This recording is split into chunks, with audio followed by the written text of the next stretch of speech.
DNA मित्रों, आज विश्लेषण की सूची में हमारे पास दो अहम मुद्दे हैं।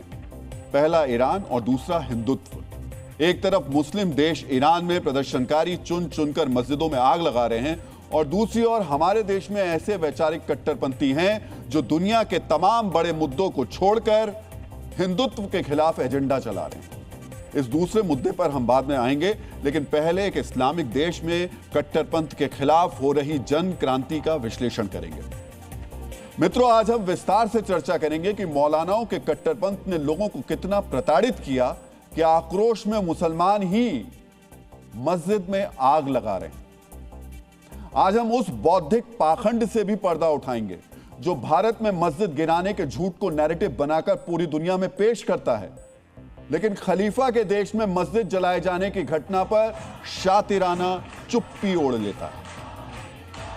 विषय संवेदनशील है, इसलिए आज हमारे विश्लेषण को बहुत ध्यान से सुनिए, देखिए और समझिए।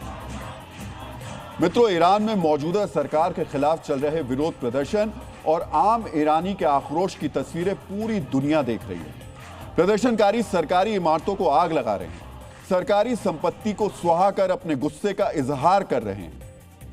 अब प्रदर्शनकारियों के आक्रोश का शिकार मस्जिदें भी हो रही हैं।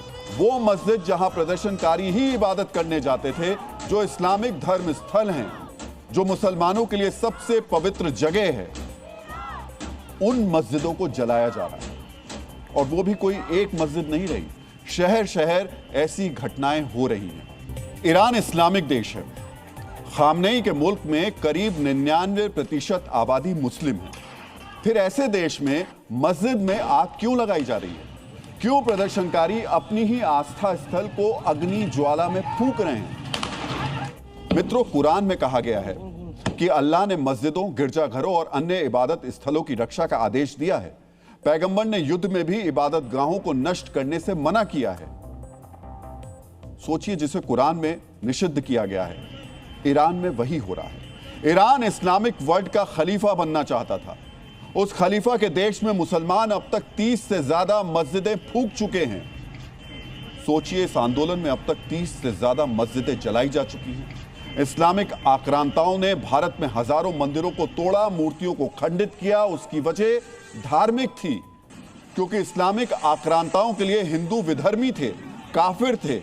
लेकिन ईरान में तो मुसलमान ही मस्जिदें फूंक रहे हैं, इसलिए वजह धार्मिक तो बिल्कुल नहीं हो सकती। फिर वजह क्या है?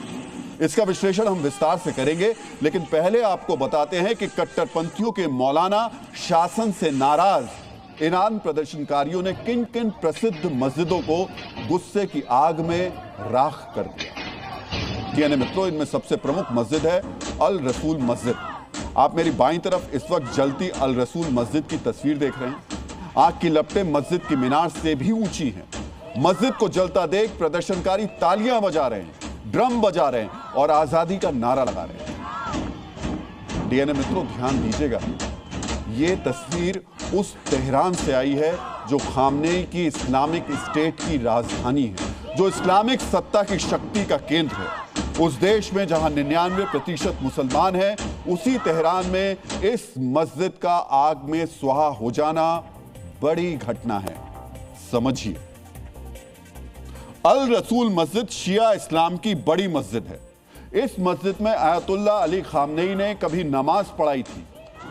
आप अब अल रसूल मस्जिद की प्रतिष्ठा और महत्व को भी समझ लीजिए। इस मस्जिद को ईरान के इस्लामिक शासन का प्रतीक माना जाता था। यह आक्रोश की पराकाष्ठा है, यह नाराजगी का शिखर है। ऐसा नहीं होता तो जो मस्जिदें इस्लामिक शासन का प्रतीक है, उसे आग के हवाले क्यों किया जाता? वो मस्जिद जहां खामनेई ने कभी नमाज पढ़ाई थी, उसे जला दिया गया। मित्रों, समझिए, ये गुस्सा, ये आक्रोश इस्लाम के खिलाफ नहीं है। ये गुस्सा उस कट्टरपंथी इस्लामिक तंत्र के खिलाफ है जिसे खामनेई और उनकी मौलाना मंडली ने बनाया। ये गुस्सा पवित्र इस्लाम के उस विभत्स रूप के खिलाफ है जिसे खामनेई और उनकी मौलाना मंडली ने ईरान के लोगों पर थोपा है। ये गुस्सा उस कथित इस्लामिक शासन के खिलाफ है जिसने महिलाओं को बुर्के और हिजाब में कैद कर दिया, जिसने ईरान के लोगों को कट्टरपंथ की पिछड़ी सोच में बंद कर दिया।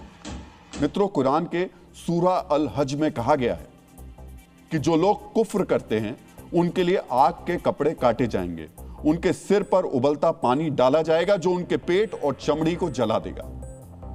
हदीस में कहा गया है कि जहन्नुम में सबसे हल्की सजा वाला व्यक्ति वो है जिसके पैरों के नीचे 2 कोयले रखे जाते हैं, जिससे उसका दिमाग उबलने लगता है। मित्रों, इस्लाम में आग में जलाने को जहन्नुम यानी नरक की सबसे भयानक सजा माना जाता है। और यहां तो मस्जिदों में आग लगाई जा रही है।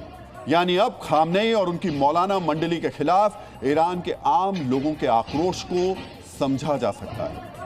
मस्जिदों में आग लगाकर प्रदर्शनकारी ये बताना चाहते हैं कि मौलाना मंडली ने ईरान में कुफ्र यानी सबसे घृणित अपराध किया है, उन्हें जहन्नुम की सबसे कठोर सजा दी जानी चाहिए। मित्रों, प्रदर्शनकारियों ने तेहरान के फलाह जिले की अबूजर मस्जिद को भी गुस्से की आग में सुहा कर दिया। यह मस्जिद पैगंबर मोहम्मद के साथी अबू धर अल गिफारी के नाम पर बनाई गई थी। अबू धर अल गिफारी शिया परंपरा में न्याय और सादगी के प्रतीक हैं। शायद इस मस्जिद को आग लगाकर प्रदर्शनकारी ये बताना चाहते हैं कि हमने खामनेई के कट्टरपंथी शासन के खिलाफ न्याय किया है। 1981 में इसी मस्जिद में आयतुल्लाह खामनेई की हत्या का असफल प्रयास हुआ था। यानी ये मस्जिद खामनेई के इस्लामिक शासन से जुड़ी हुई थी। तेहरान के शेमिरान की इमामजादे सालेह मस्जिद को भी प्रदर्शनकारियों ने नुकसान पहुंचाया है। यह मस्जिद इमामजादे सालेह की कब्रिस्थल है जो 7वें शिया इमाम मूसा अल काजिम के पुत्र थे। यह तेहरान के सबसे लोकप्रिय धार्मिक स्थलों में शामिल था। खामनेई के इस्लामिक शासन से जुड़े मौलानाओं का इस मस्जिद से बहुत ही लगाव था। समझिए, प्रदर्शनकारी हर उस मस्जिद को निशाना बना रहे हैं जो खामनेई और उनकी मौलाना मंडली से जुड़ी हुई है। प्रदर्शनकारियों की नजर में ईरान में मौलाना मंडली से जुड़े मस्जिद धर्म का नहीं, कट्टरपंथ का प्रतीक बन गई थी। प्रदर्शनकारी मस्जिदों में आग लगाकर कट्टरपंथी मौलाना मंडली को संदेश दे रहे हैं कि तुम्हारा डेथ वारंट निकल चुका है। प्रदर्शनकारी जैसे कह रहे हैं कि आज तुम्हारे कट्टरपंथ की निशानी को आग के हवाले किया जा रहा है, अगला नंबर तुम्हारा होगा। समझिए, मजहब के खिलाफ नहीं, मजहब के उस कट्टरपंथी स्वरूप के खिलाफ विद्रोह है जिसे खामनेई और उनकी मौलाना मंडली ने तैयार किया था, जिसे ईरान के आम लोग पिछले 46 साल से झेल रहे हैं।